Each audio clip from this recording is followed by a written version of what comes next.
श्री कृष्ण। श्रीमद् भगवद गीता के 9वें अध्याय राज विद्या राजगुह्य योग में एक बार फिर आप सबका स्वागत करती हूँ।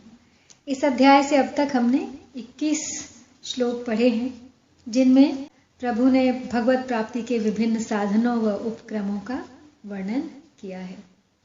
आगे बढ़ने से पहले पिछले श्लोकों का सार दोहरा लेते हैं। कुछ भेद और अभेद से, कुछ ज्ञान यज्ञ विधान से, पूजन करे मेरा कहीं कुछ सर्वतोमुख ध्यान से।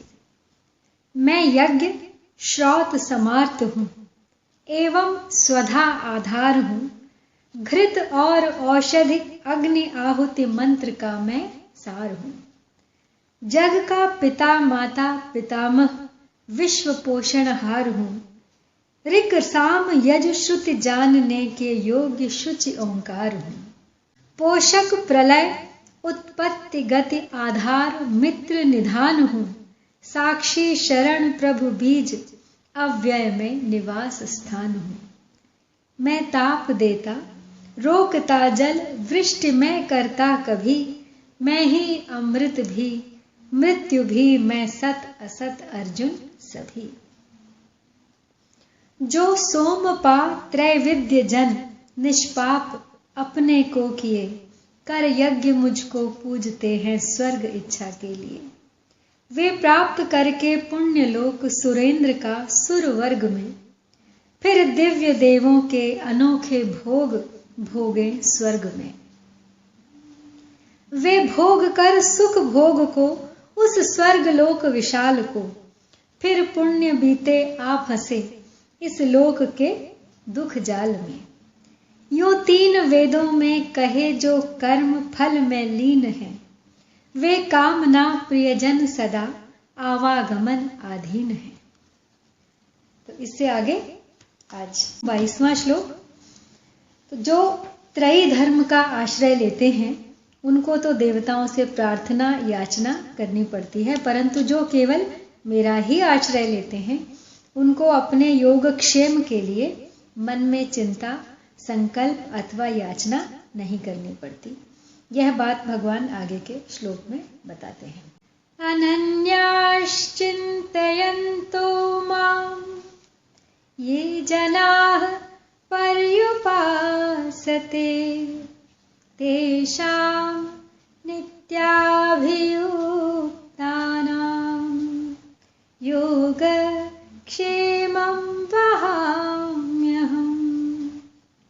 यानी जो अनन्य भक्त मेरा चिंतन करते हुए मेरी भली भांति उपासना करते हैं, मुझ में निरंतर लगे हुए हैं, उन भक्तों का योगक्षेम यानी अप्राप्त की प्राप्ति और प्राप्त की रक्षा में वहन करता हूं।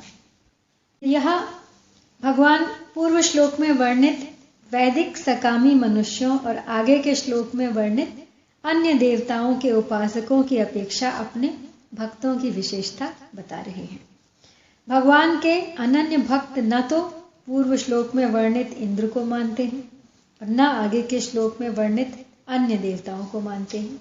इंद्र आदि की उपासना करने वालों को तो कामना के अनुसार सीमित फल मिलता है, परंतु भगवान की उपासना करने वाले को असीम फल मिलता है। देवताओं का उपासक तो मजदूर नौकर की तरह है और भगवान की उपासना करने वाला घर के सदस्य की तरह है।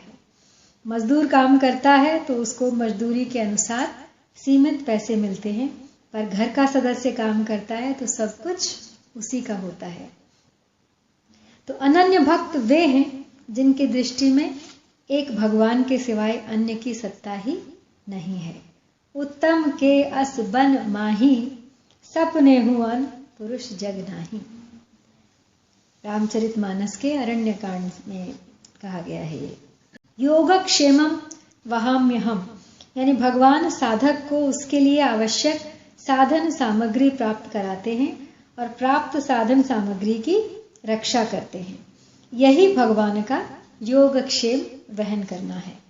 यद्यपि भगवान सभी साधकों का योगक्षेम वहन करते हैं, तथापि अनन्य भक्तों का योगक्षेम विशेष रूप से वहन करते हैं। जैसे प्यारे बच्चे का पालन माँ स्वयं करती है और नौकरों से नहीं करवाती, जैसे भक्त को भगवान की सेवा में आनंद आता है, ऐसे ही भगवान को भी भक्त की सेवा में आनंद आता है। ये तथा माम प्रपद्यन्ते तांस्तथैव भजाम्यहम्। तो अब पूर्व श्लोक में अपनी उपासना की बात कह करके अब भगवान अन्य देवताओं की उपासना की बात कहते हैं। ये अप्यन्य देवता भक्ता यजन्ते श्रद्धयान्विताः ते अपि मामेव कौन्तेय यजन्त्य विधिपूर्वकम्। यानी हे कुंती नंदन, जो भी भक्त मनुष्य श्रद्धा पूर्वक अन्य देवताओं का पूजन करते हैं, वे भी मेरा ही पूजन करते हैं, पर करते हैं अविधि पूर्वक, अर्थात देवताओं को मुझसे अलग मानकर। तो इस श्लोक का निष्कर्ष यह निकलता है कि अपने में किसी प्रकार की किंचित मात्र भी कामना न हो और उपास्य में भगवत बुद्धि हो, तो अपनी अपनी रुचि के अनुसार किसी भी प्राणी को, मनुष्य को और किसी भी देवता को अपना उपास्य मानकर उसकी पूजा की जाए, तो वह सब भगवान का ही पूजन हो जाएगा और उसका फल भगवान की ही प्राप्ति होगा। और अपने में किंचित मात्र भी कामना हो और उपास्य रूप में साक्षात भगवान हो, तो वह अर्थार्थी आर्त आदि भक्तों की श्रेणी में आ जाएगा, जिनको भगवान ने उदार कहा है।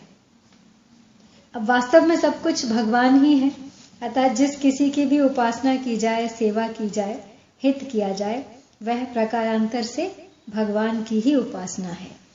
जैसे आकाश से बरसा हुआ पानी नाला, झरना, नदी आदि बनकर समुद्र को ही अंततः प्राप्त होता है, क्योंकि वह जल समुद्र का ही है। ऐसे ही मनुष्य जिस किसी का भी पूजन करे, वह तत्व से भगवान का ही पूजन होता है, परंतु पूजक को लाभ तो अपनी अपनी भावना के अनुसार ही होता है। तो परिशिष्ट भाव यहां पर यही है, त्रय विद्या माम अनन्याश्चिंतयन्तो माम और ते अपि मामेव, यानी तीनों जगह भगवान के लिए माम शब्द देने का तात्पर्य है कि सब कुछ मैं ही हूं, सब कुछ भगवान ही है। इसलिए भगवान सबको अपना ही स्वरूप जानते हैं। तो अगर मनुष्य में कामना न हो और सब में भगवत बुद्धि हो, तो वह किसी की भी उपासना करे, वह भगवान की ही उपासना है। तात्पर्य है कि अगर निष्काम भाव और भगवत बुद्धि हो जाए, तो उसका पूजन अविधि पूर्वक नहीं रहेगा, प्रत्युत वह भगवान का ही पूजन हो जाएगा। तो देवताओं का पूजन करने वालों का अविधि पूर्वक पूजन करना क्या है, इस पर प्रभु कहते हैं, अहम ही सर्वयज्ञानां भोक्ता च प्रभुरेव च न तो माम अभिजानन्ति तत्त्वेनातश्चयवन्ति ते। क्योंकि संपूर्ण यज्ञों का भोक्ता और स्वामी भी मैं ही हूं, परंतु वे मुझे तत्व से नहीं जानते, इसी से उनका पतन होता है। तो अब परमात्मा की तरफ चलने में दो बाधाएं मुख्य हैं, अपने को भोगों का भोक्ता मानना और अपने को संग्रह का मालिक मानना। इन दोनों से ही मनुष्य की बुद्धि उल्टी हो जाती है, जिनसे वह परमात्मा से सर्वथा विमुख हो जाता है, भोग और ऐश्वर्य में लग जाता है, अर्थात अपने को भोगों का भोक्ता, संग्रह का मालिक मानकर उसका दास बन जाता है और भगवान से सर्वथा विमुख हो जाता है। फिर उसको यह बात याद नहीं रहती कि सबके भोक्ता और मालिक भगवान हैं, इसी से उसका पतन हो जाता है। परंतु जब इस जीव को चेत होता है कि वास्तव में मात्र भोगों के भोक्ता और मात्र ऐश्वर्य के मालिक भगवान ही हैं, तो फिर वह भगवान में लग जाता है और ठीक रास्ते पर आ जाता है, तो फिर उसका पतन नहीं होता। मनुष्य को बार बार ईश्वर अपने कर्मों को सुधारने का मौका देते ही रहते हैं। यही मनुष्य जन्म की महानता है। अब यहाँ पे एक कथा सुनाती हूँ आपको कि एक बार श्री नामदेव जी महाराज तीर्थ यात्रा में गए। यात्रा में कहीं पर एक वृक्ष के नीचे उन्होंने रोटियां बनाई और सामान में से घी लेने के लिए पीछे घूमे तो इतने में ही एक कुत्ता आकर मुंह में रोटी लेके भागा। अब नामदेव जी महाराज ने घी लेकर देखा कि कुत्ता रोटी लेकर भाग रहा है, तो वे भी हाथ में घी का पात्र लिए उसके पीछे पीछे भागते हुए कहने लगे, हे प्रभु, हे नाथ, आपको ही तो भोग लगाना है, तो फिर रूखी रोटी लेकर क्यों भाग रहे हो? रोटी पर थोड़ा घी तो लगाने दीजिए। नामदेव जी के ऐसा कहते ही कुत्ते में से भगवान प्रकट हो गए। अब कुत्ते में भगवान के सिवाय और था ही कौन? नामदेव जी जान गए तो वे प्रकट हो गए। इस प्रकार प्राणी मात्र में तत्व से भगवान ही है। इसलिए जिस किसी को जो कुछ दिया जाता है वह भगवान को ही मिलता है। अब वास्तव में सत असत जड़ चेतन सब कुछ भगवान कहते हैं कि मैं ही हूँ। अतः जो भी कर्तव्य कर्म किए जाए उन कर्मों का और उन फलों का भोक्ता मैं ही हूँ। और इस तत्व को जो नहीं जानते वे यही समझते हैं कि हम जिस किसी को भी जो कुछ देते खिलाते पिलाते हैं वह सब उन प्राणियों को मिलता है। जैसे हम यज्ञ करते हैं तो यज्ञ के भोक्ता देवता बनते हैं, दान देते हैं तो दान का भोक्ता वह लेने वाला बनता है। अब कुत्ते को रोटी और गाय को घास देते हैं और उस रोटी और घास के भोक्ता कुत्ता और गाय बनते हैं। हम भोजन करते हैं तो भोजन के भोक्ता हम स्वयं बनते हैं, आदि आदि, यानी ऐसा हम मानते हैं। तात्पर्य यह हुआ कि वे सब रूपों में मुझे न मानकर अन्य को ही मानते हैं, इसी से उनका पतन होता है। इसलिए मनुष्य को चाहिए कि वह किसी अन्य को भोक्ता और मालिक न मानकर केवल मुझे ही भोक्ता और मालिक माने, अर्थात जो कुछ चीज दी जाए उसको मेरी ही समझकर मुझे अर्पण करे। त्वदीयम वस्तु गोविंदम तुभ्यमेव समर्पये। अब परिशिष्ट भाव यहाँ पर यही है कि भगवान ने अपने को संपूर्ण यज्ञों और तपों का भोक्ता बताया है। भोक्तारम यज्ञ तपसाम। वहां तो भगवान ने अन्वय रीति से अपने को संपूर्ण यज्ञों का भोक्ता जानने वालों को शांति प्राप्त होने की बात कही थी 5वें अध्याय के अंत में, और यहाँ पे व्यतिरेक रीति से वैसा न जानने वालों का पतन होने की बात कही है। अब स्वयं भोक्ता बनने से ही पतन होता है। भगवान को संपूर्ण शुभ कर्मों का भोक्ता मानने से अपने में भोक्तापन या भोगेच्छा नहीं रहती, और भोगेच्छा न रहने से शांति प्राप्त होती है। अब वास्तव में संपूर्ण कर्मों के महाकर्ता और महाभोक्ता तो भगवान ही हैं, परंतु कर्ता भोक्ता होते हुए भी भगवान वास्तव में निर्लिप्त ही हैं, अर्थात उनमें कर्तृत्व भोक्तृत्व नहीं है।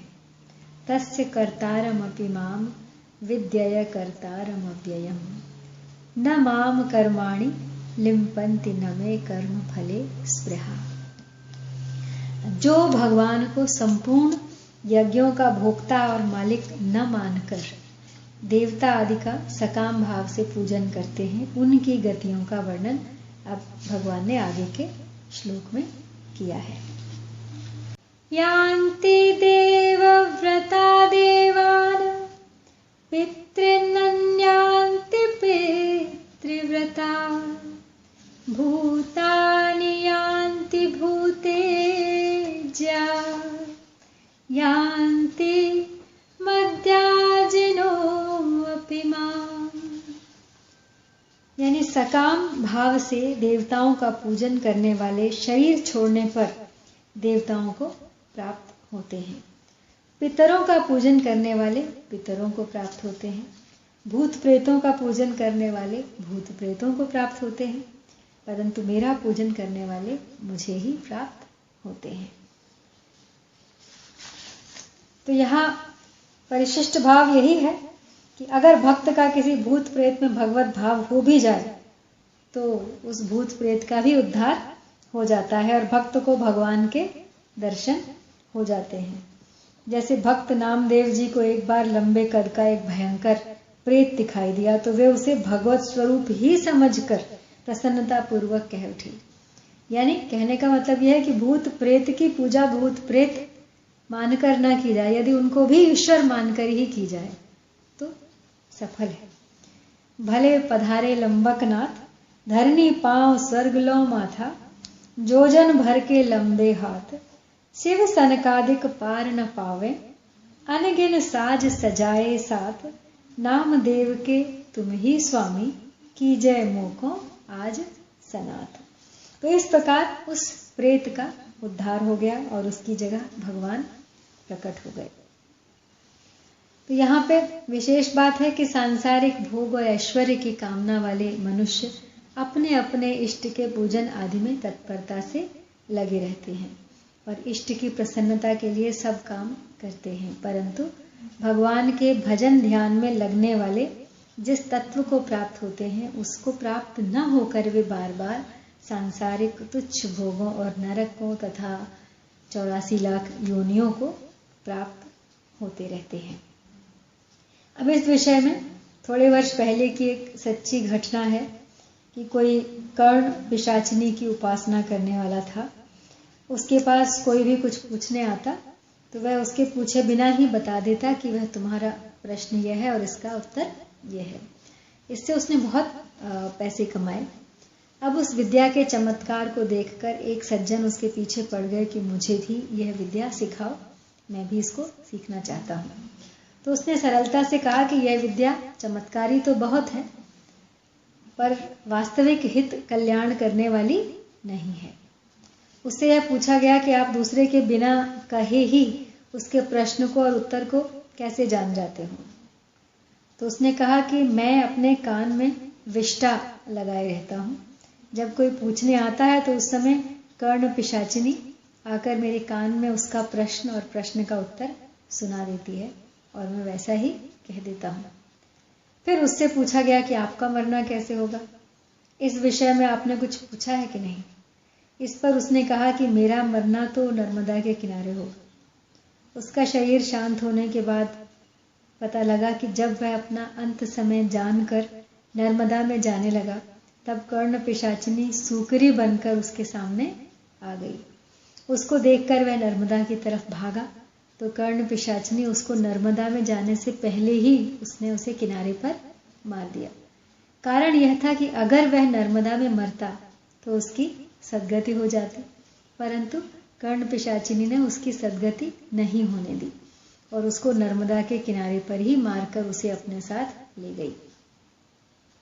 अब कितना सच है इन कहानियों में क्या नहीं ये तो मैं नहीं जानती, लेकिन अब कहा गया है कि एक सत्य घटना है तो मान लेते।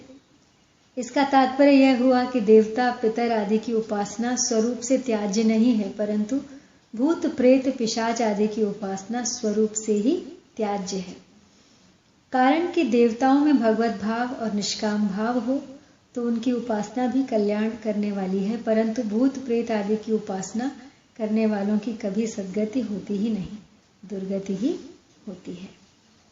हाँ, पारमार्थिक साधक भूत प्रेतों के उद्धार के लिए उनका श्राद्ध तर्पण कर सकते हैं, कारण कि उन भूत प्रेतों को अपना इष्ट मानकर उनकी उपासना करना ही पतन का कारण है। उनके उद्धार के लिए श्राद्ध तर्पण करना अर्थात उनको पिंड जल देना कोई दोष की बात नहीं है। अब संत महात्माओं के द्वारा भी अनेक भूत प्रेतों का उद्धार हुआ है। तो परिशिष्ट भाव यहाँ यही है कि व्रत का अर्थ है नियम, अतः देव व्रत का अर्थ हुआ देवताओं की उपासना के नियमों को धारण करना। तो भगवान के शरण होकर उन्हीं के लिए कर्म करना भगवान का पूजन है। स्वकर्मणा तमभ्यर्च्यम सिद्धिम विन्दति मानवः। मात्र क्रियाओं को भगवान के अर्पण करने से सब भगवान का ही पूजन हो जाता है। निष्काम भाव और भगवत बुद्धि होने से कोई निषिद्ध क्रिया हो ही नहीं सकती, क्योंकि कामना के कारण ही निषिद्ध क्रिया होती है। अब वास्तव में सब कुछ भगवान का ही रूप है, परंतु जो भगवान के सिवाय दूसरी कोई भी स्वतंत्र सत्ता मानता है उसका उद्धार नहीं होता।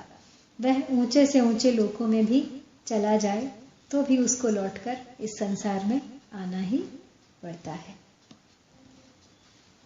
तो इस तरह से हमने 25वां श्लोक यहाँ पे समाप्त किया और आज यहीं आपसे विदा लेती हूँ। जय श्री कृष्ण।